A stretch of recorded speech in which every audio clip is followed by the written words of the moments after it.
Welcome to Samba Samba. Enjoy the video.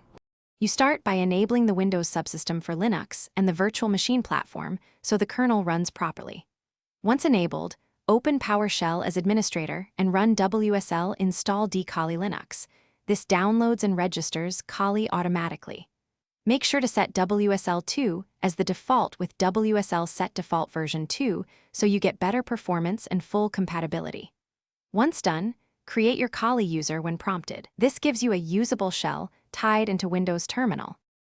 You next add a dedicated Kali profile in Windows Terminal so you can launch it with one click.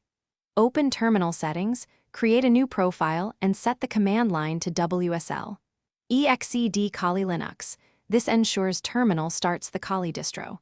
Configure a distinct icon and color scheme to identify it quickly, and assign a shortcut if you want. Once created, launch the profile and run apt update and apt upgrade to bring packages current. This step readies the environment for finish by making Kali your default terminal profile if you prefer immediate access, or pin it for fast switching. Inside Kali, install desired tools with sudo apt install y Kali Linux default or pick specific packages to keep the system lean.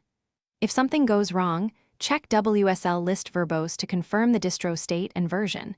Make sure WSL2 is active.